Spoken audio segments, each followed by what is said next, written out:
विघ्नहर्ता श्री गणेश, श्री गणेश, श्री गणेश।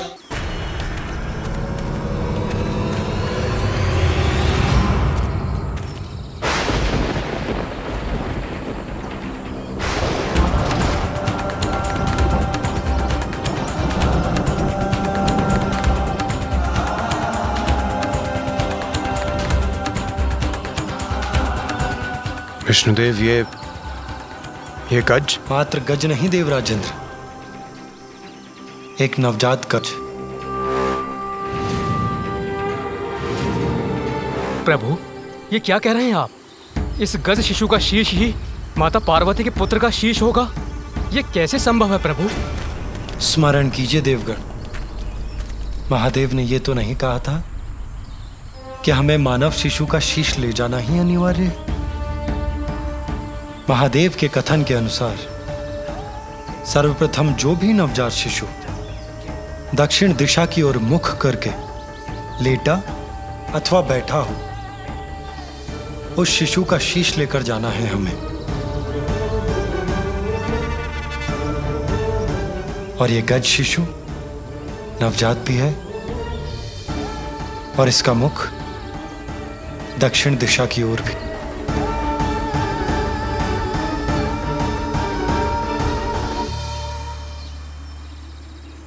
विष्णुदेव, ये गजमाता भी तो मां है। जब ये निद्रा से जागेगी और अपने पुत्र को अपने समीप नहीं पाएगी तो इस मां की भी क्रोधाग्नि जागृत हो जाएगी और तब ये भी भयंकर उत्पात मचाकर सर्वत्र विनाश करेगी।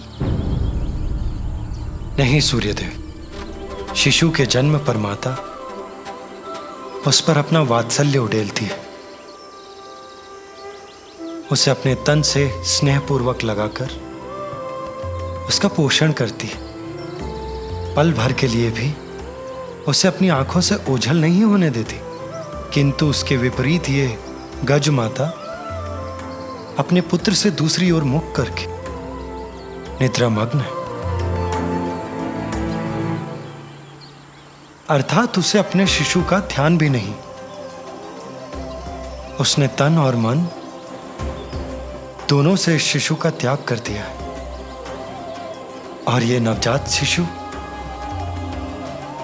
अपनी माता के समीप होकर भी इस संसार में सर्वथा एकाकी है। इसे एक मां की आवश्यकता है।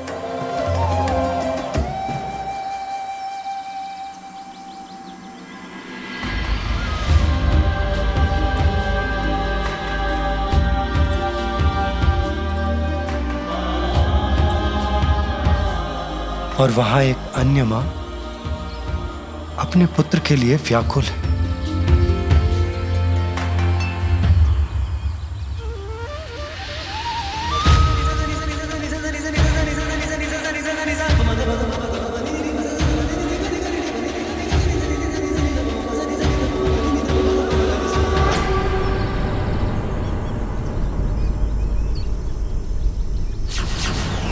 इसके प्राणांत के बाद ये गज शावक मेरे धाम में स्थान पाएगा।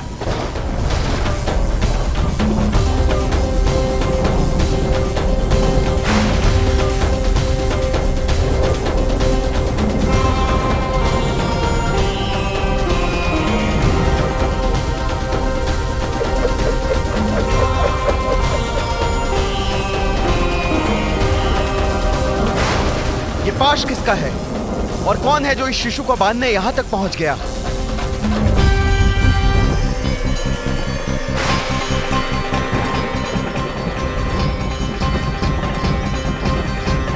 विष्णुदेव, देवराज और सभी देवगणों को मेरा प्रणाम।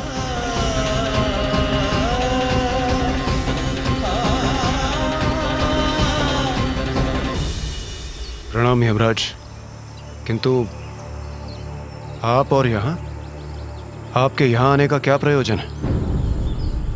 देवराज, मैं यहां अपना कर्तव्य निभाने, इस गज शिशु को मृत्यु प्रदान करने आया हूं। किंतु यमराज, महादेव ने तो हमें आदेश दिया है कि दक्षिण की ओर जिस नवजात शिशु का मुख हो उसका शीश हम उनके पास पहुंचा दें, जिसके अनुसार ये गज शिशु उनके लिए सर्वथा उपयुक्त होगा। यही तो महादेव की लीला है। इस गज शिशु को मात्र 1 दिवस की अल्पायु प्राप्त है। यमराज इसे मृत्यु देकर और हम इसका शीश लेने एक साथ यहां पहुंचे। अर्थात महादेव की यह इच्छा नहीं है कि हम किसी शिशु की आयु छीनकर उनके पुत्र को शीश प्रदान करें। जब इस गज शिशु की मृत्यु होने ही वाली है तो हमारे द्वारा इसका शीश ले जाने में कुछ भी अनुचित कहाँ है। इसे ही कहते हैं परमात्मा का न्याय।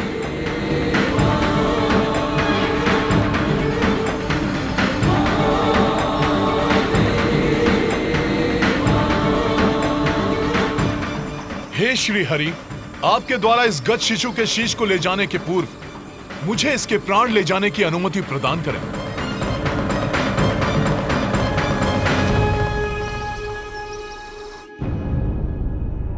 कितना समय बीत गया और मेरा पुत्र अभी भी निष्प्राण है। स्वामी,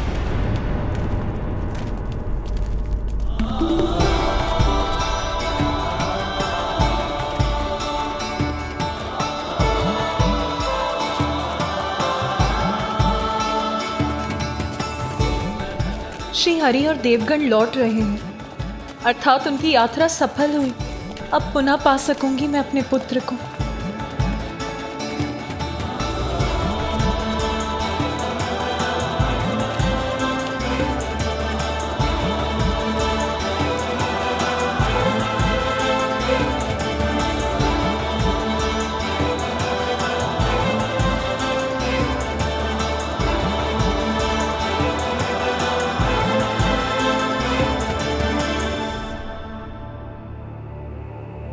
किंतु वो शीश कहाँ है जो श्री हरि और देवगण अपने साथ लाए हैं? अब तो वही शीश मेरे पुत्र का शीश होगा। आपके आदेशानुसार हम ले आए एक शीश।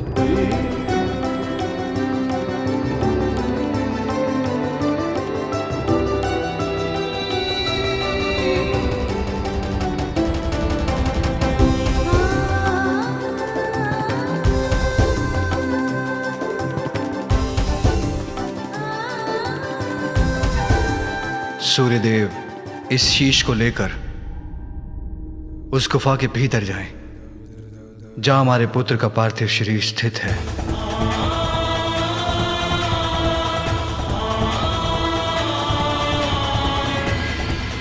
जो आज्ञा प्रभु।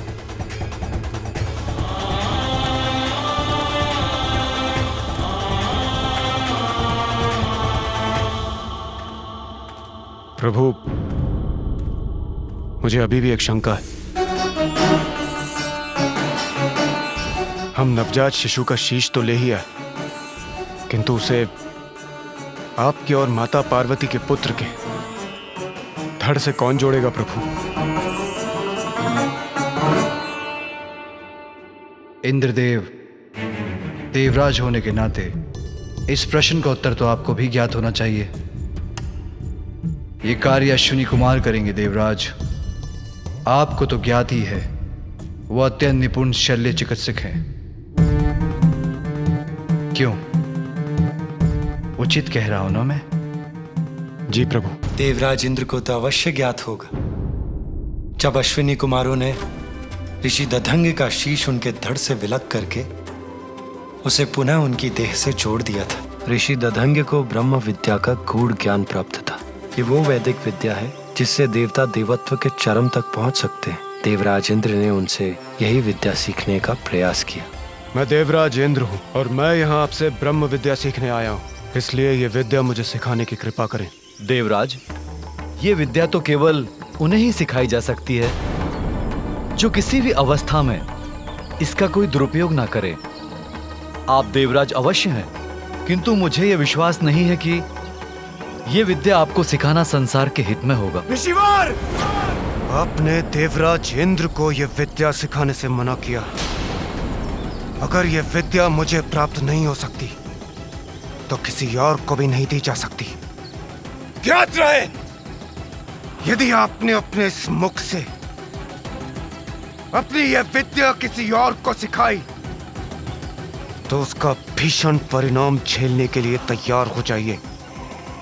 मैं आपके शीश को आपके देह से विलग कर दूंगा। किंतु ऋषि दधंग ने इस विद्या को देवराज को देने से मना कर दिया। किंतु उसके कुछ समय पश्चात ही अश्विनी कुमार ऋषि दधंग से ब्रह्म विद्या सीखने के लिए पहुंचे। ऋषिवर, प्रणाम ऋषिवर। ऋषिवर, हम अश्वनी कुमार आपसे ब्रह्म विद्या सीखने के लिए आए हैं। इस विद्या का ज्ञान हमें हमारे कार्य में और कुशल बना देगा। यदि आपने अपने इस मुख से अपनी यह विद्या किसी और को सिखाई तो उसका भीषण परिणाम झेलने के लिए तैयार हो जाइए। मैं आपके शीश को आपके देह से विलग कर दूंगा। देवराज की चेतावनी को मुझे इन्हें संकेत द्वारा ही बताना होगा। आप किसी भी प्रकार की चिंता ना करें। हम शल्य चिकित्सा में इतने निपुण हैं कि शरीर से विलग कोई भी अंग को जोड़ने का सामर्थ्य रखते हैं। इस प्रकार ऋषिवर अपने मुख से अश्विनी कुमारों को ब्रह्म विद्या का ज्ञान नहीं देंगे, और यदि देवराज इंद्र कुपित होकर उनका शीश विलग करते भी हैं तो वो मात्र। किंतु देवराज इंद्र को इसकी सूचना प्राप्त हो गई और वो इससे अत्यंत कुपित हो उठे कि उनकी चेतावनी के बाद भी ऋषि दधंग ने अश्विनी कुमारों को ब्रह्म विद्या सिखाने का साहस किया। ऋषि दधंग, ऋषि दधंग।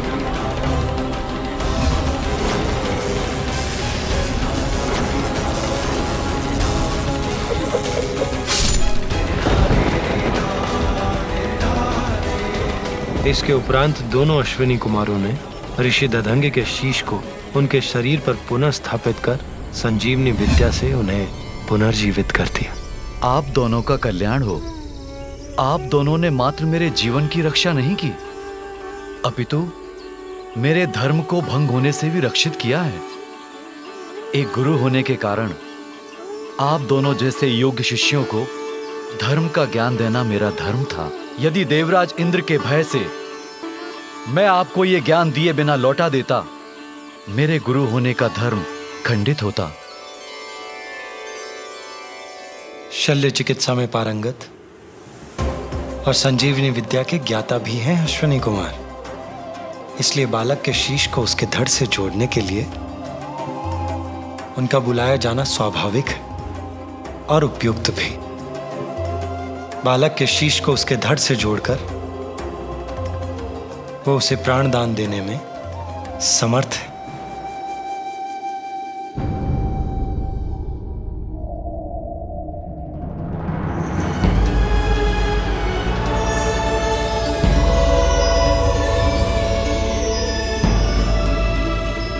प्रणाम त्रिदेव।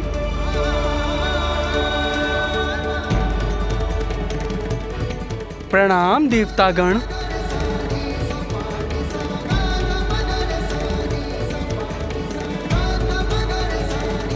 अश्विनी कुमार, मेरे कहने पर विष्णुदेव, इंद्रदेव एवं अन्य देव एक नवजात शिशु का शीश लेकर आए हैं।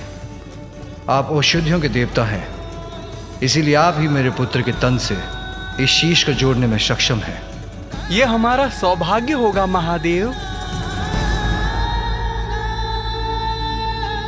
अब आप अपना कार्य आरंभ करें।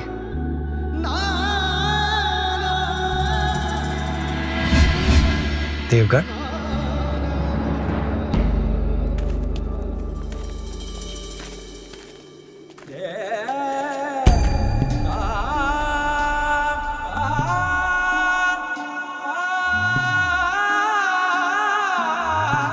निश्चिंत रहो पार्वती, कुछ ही समय में तुम्हारा पुत्र पुनः तुम्हारे साथ होगा।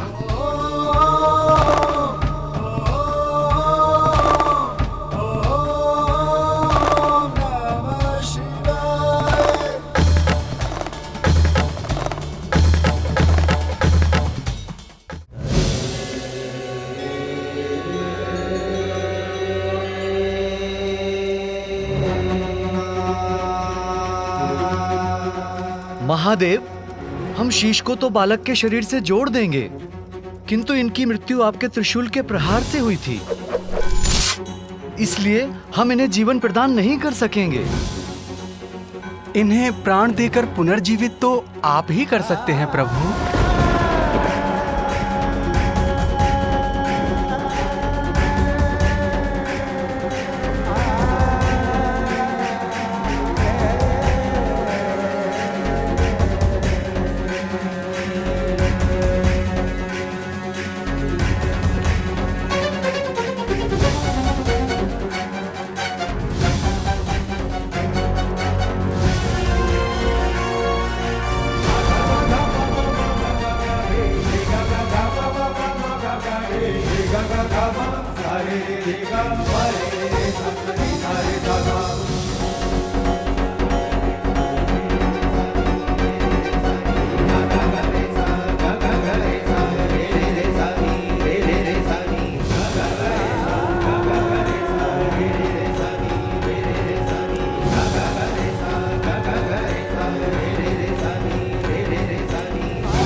हमने अपना कार्य कर दिया प्रभु।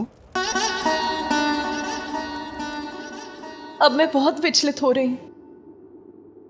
मैं अपनी दिव्य दृष्टि से भीतर देख सकती हूं, किंतु स्वयं देखने पर मैं अत्यंत व्याकुल ना हो जाऊं। देवी सरस्वती, क्या आप मुझे देखकर बता सकती हैं कि वहां क्या हो रहा है?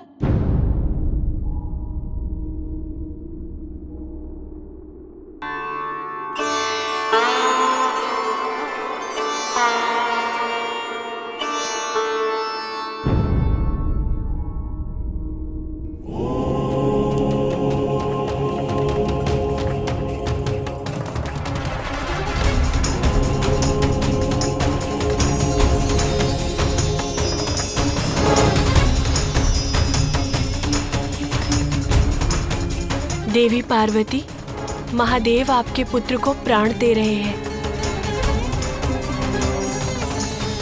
उनके पांव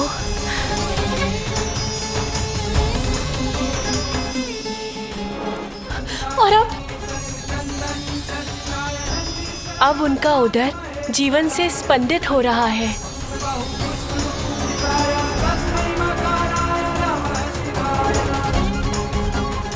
और अब क्या हो रहा है वहां? अब उनके हाथ और उनकी भुजाएं, उसमें भी जीवन का संचार हो रहा है। और बताइए ना, अब क्या हो रहा है वहां? और अब उनकी ग्रीवा क्रियाशील हो रही है।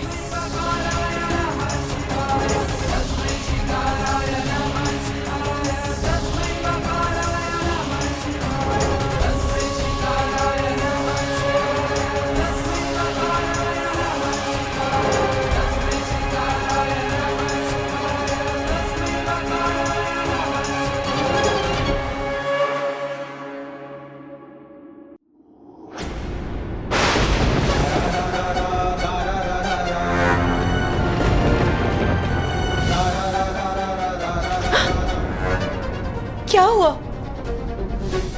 आपने अपनी दिव्य दृष्टि क्यों हटा ली? आप मुझे कुछ बता क्यों नहीं रही हैं? वो देवी पार्वती, जैसा मैंने कहा, महादेव आपके पुत्र को प्राण दे रहे हैं। नहीं, कुछ तो है जो देवी सरस्वती मुझे नहीं बता रही। मैं स्वयं जाकर देखती हूँ।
हर को